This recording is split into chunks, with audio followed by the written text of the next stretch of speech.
Hey guys, my name is Adam, and today I have the pleasure and honor to do the unboxing video for War Room, a Larry Harris game. And this is some huge box that I received. It weighs in about 6.5 kilograms, and as you're gonna see, there is a sea of components in the box.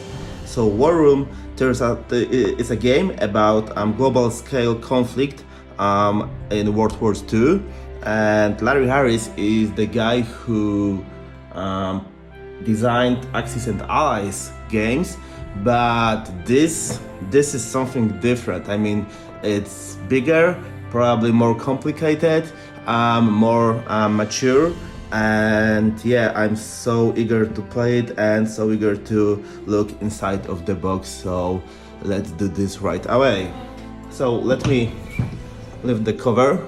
So as you can see, there is a globe map, and the game actually includes this globe map. It's a round map, cool idea to show whole world and the World War as it was. So let's take a look inside the box. So, okay. We're gonna start off with map tiles. So I'm gonna open all the tiles.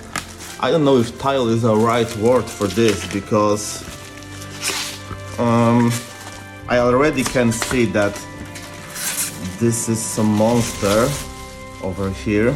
So let me just show it to you. So this is the North America tile, and actually I knew that it's gonna be big, but I didn't expect it to be that big, because look at Asia and parts of Pacific Ocean and also Indian Ocean,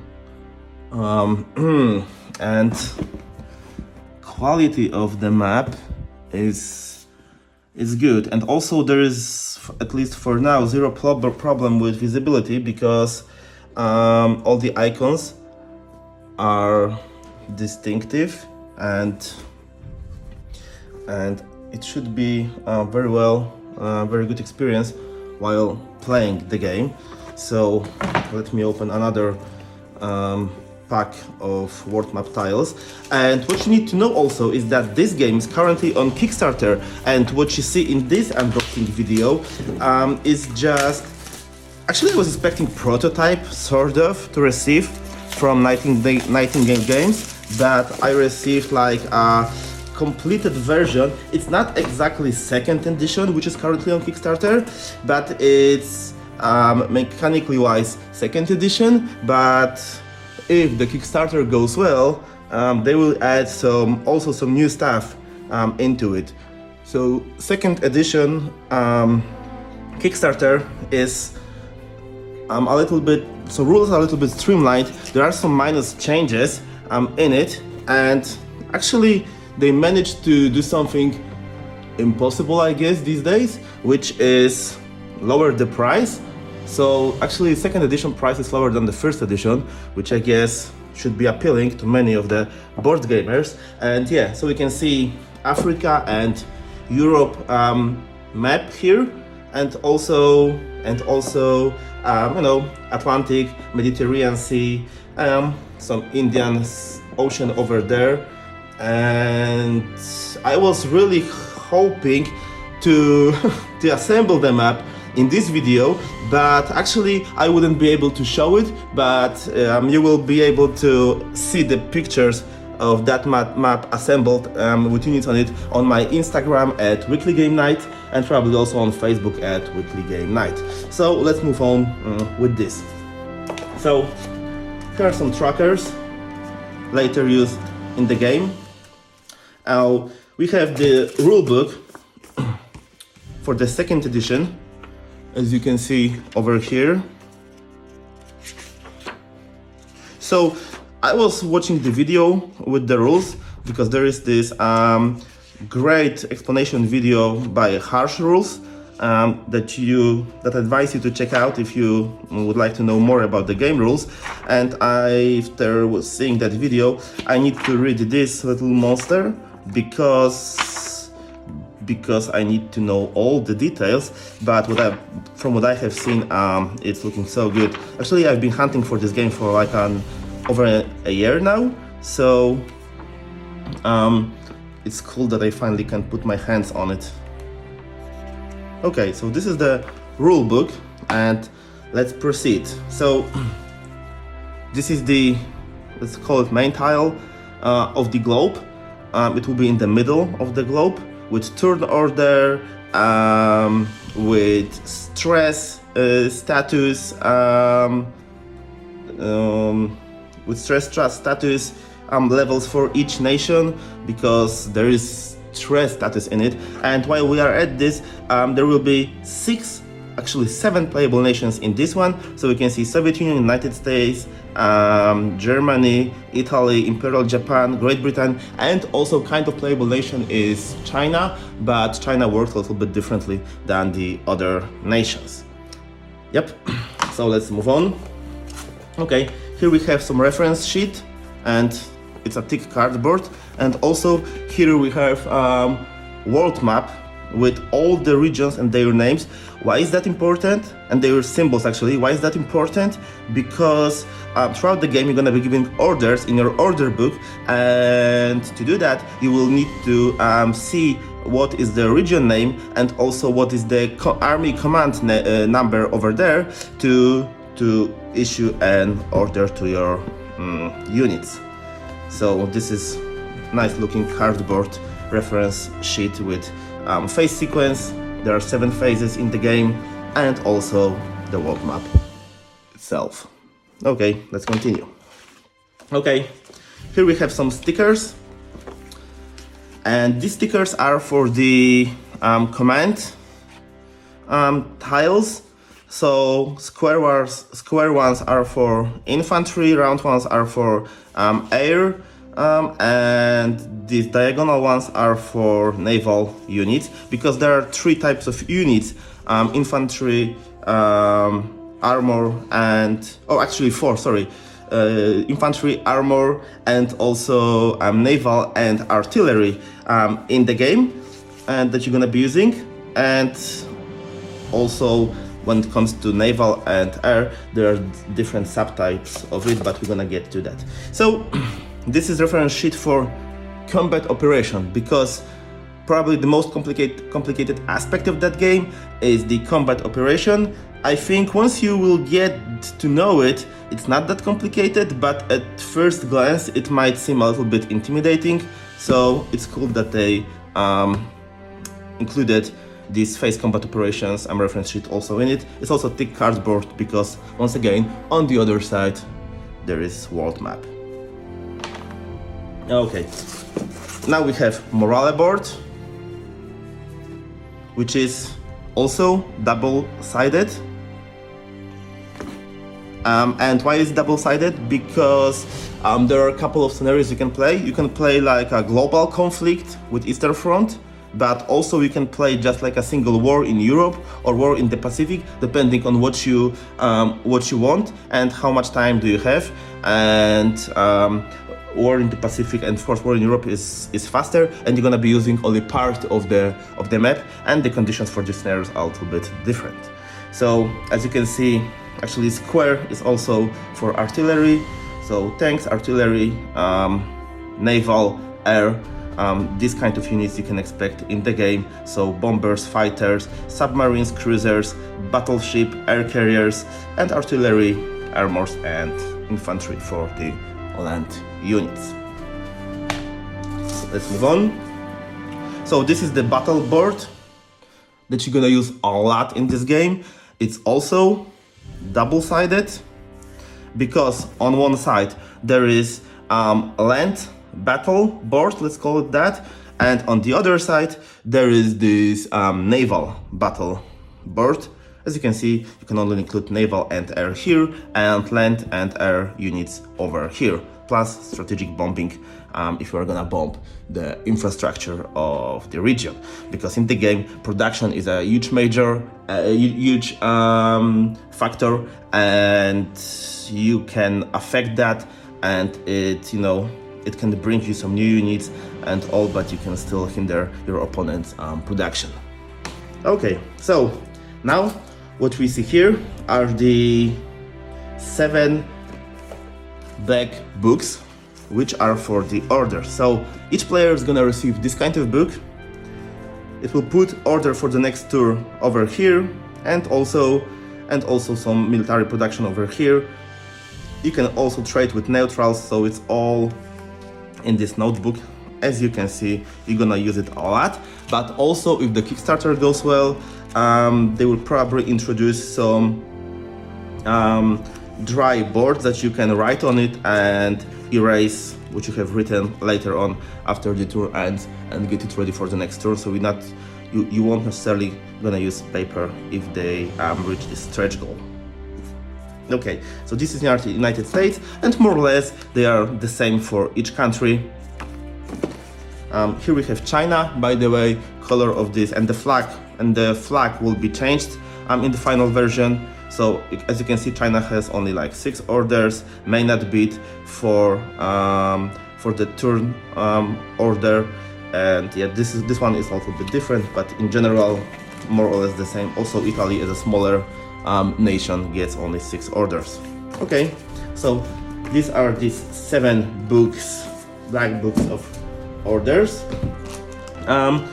So let's proceed. So this is a box. Actually, there is also 7 boxes for each nation, but this is the box that will let you keep track of your resources, because there are 3 resources in the game: oil, iron, and other resources. You will start with this point with black, at this point black with my black triangle, marked with black triangle, and with other scenarios like Pacific or Europe, you're gonna start over here. So each nation gets that one, and also it's a convenient box to keep your nation stuff in it later on.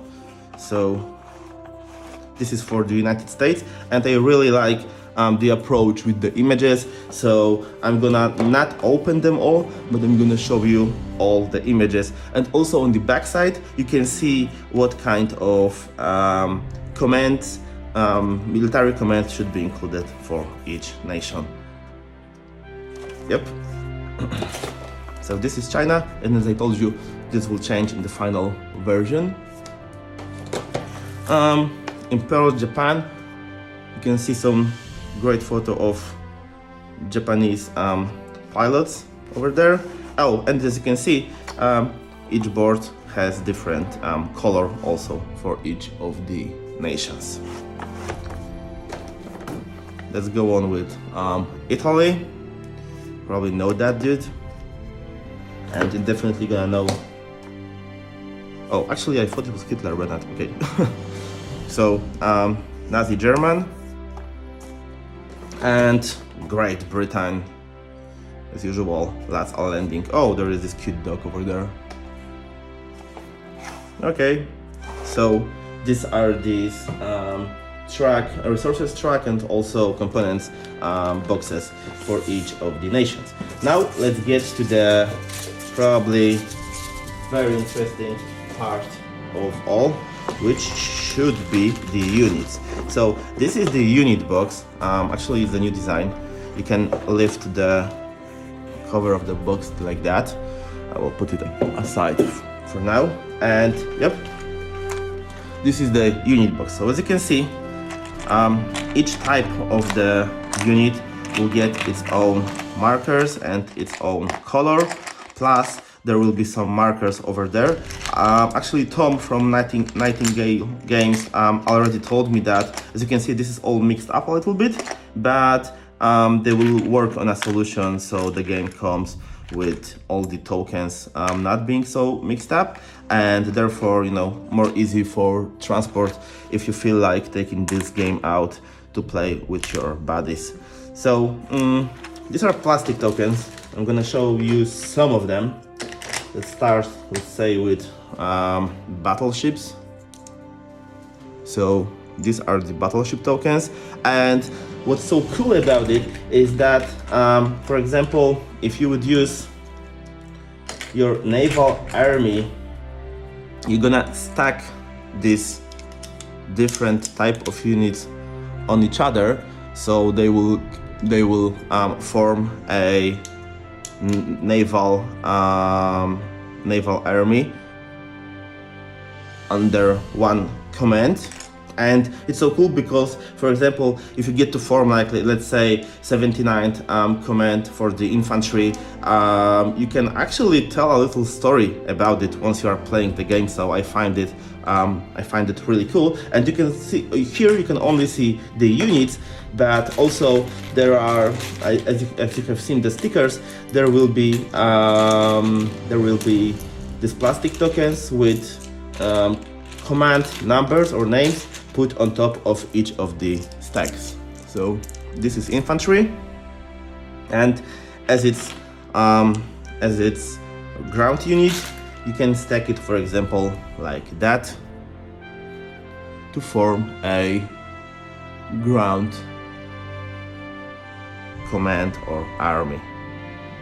Yep, and you put command token on top of it. Okay, so these are multipliers, and these are actually tokens, because these are thick cardboard tokens used for aircraft air units, and this is to note that the unit was moving this turn, and it needs to come back to some homeland later on during the turn phase. Okay, so these are the units. I will just show you one more, this chocolate-like box. Okay, and let's see the last box. Okay, so this is box. Okay, as you can see, it's all mixed up, but still it's gonna be fixed. Anyways, it doesn't matter, because what I want you to see is actually these tokens. You're gonna put stickers on it. And form your commands tokens. As you can see, stickers over here, tokens over here, and you're just gonna stick it. So it will require a little bit of time, but I always appreciate this kind of playful time with new games. Also, there are some tokens over here, and yeah, what else? We have this pin-like, but these are rather huge pins to mark your resources. I will show you how it works. So say for Germany, we want to track 19 OSR. So this is the other resource type, and you're gonna do it like that. Of course, each color, there is each specific color for every nation, but for just for showing, I can show you how it works. Okay, so you would get something like that to distinguish your resources on this resource track.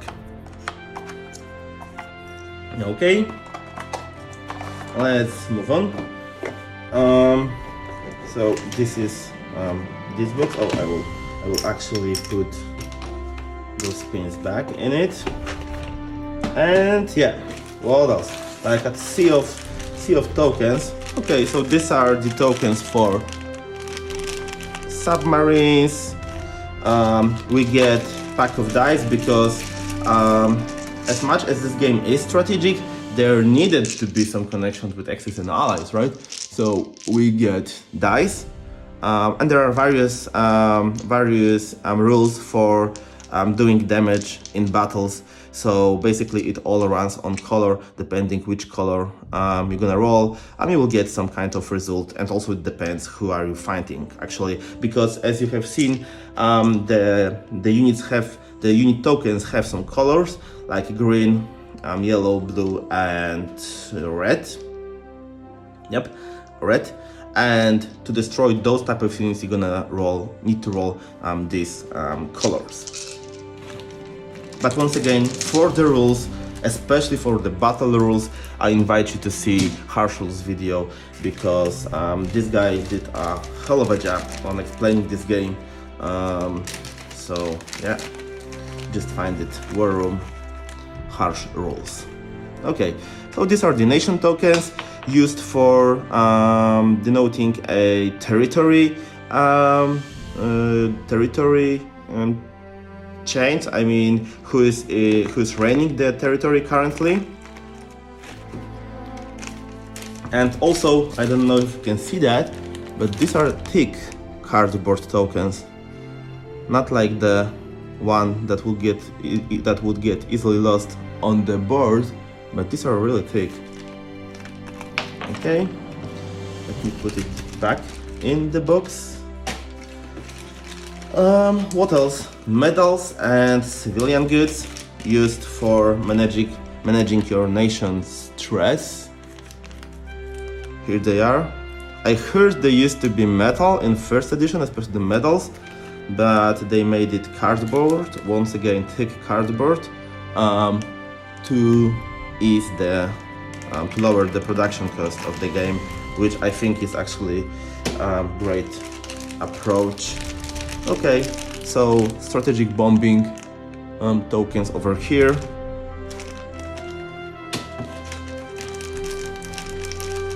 These are the nation flags used for this central tile of the game, which is for phase order and marking the nation current stress and penalties that are connected with the current nation stress level. Right. Okay. Okay. So more of this over here. And that leaves us with the final thing, territory cards. So let me open the territory cards, because this is so cool. Each nation will get, according to the scenario, will get territory cards that they are reigning in the beginning of the game. And later on, of course, this might change, especially in the areas when there are fighting, when there are fights being commenced, with battles being commenced. But still, let me split that in two. So as you can see, for example, these are United States cards.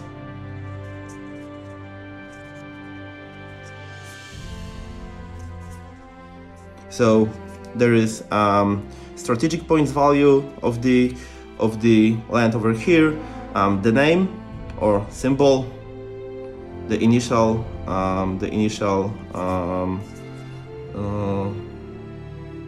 belongings or whatever. Also states here is the capital when you play the Pacific scenario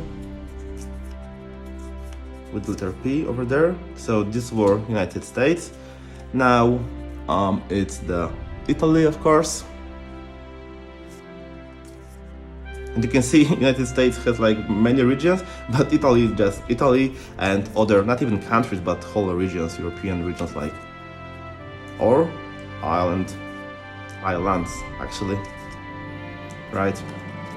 So as you can see, 7 nations over here, Italy being the smaller one, I guess, but still, as I have heard, playable. Okay, Poland, Slovakia, Hungary over here.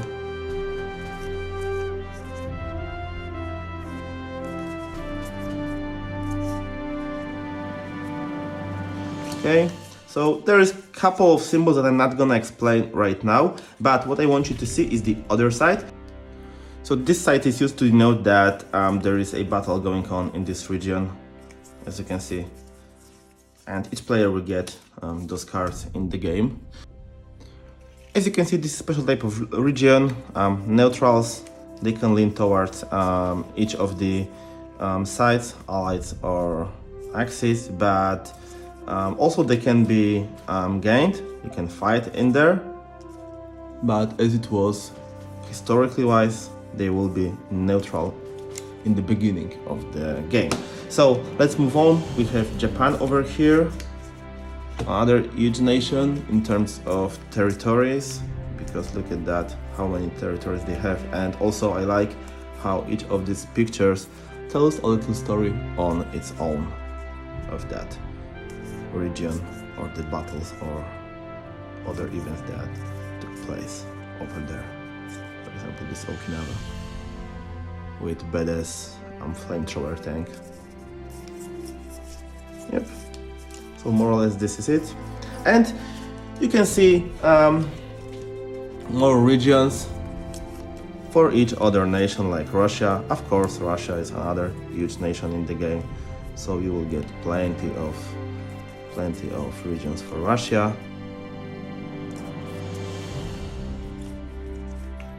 And also Great Britain being colonial imperium as well.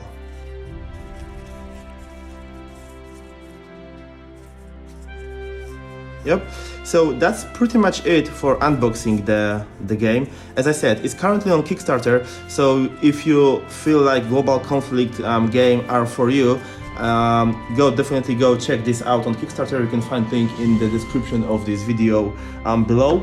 And also what I wanted to say in the end, I like the quality of the stuff that I see. I missed that kind of game in my collection, so definitely I will be playing it pretty time soon, and I will guys let you know how it went, because this is a little time-consuming monster to be played, but I really need to fight the World War II. I'm playing War Room by Nightingale Games.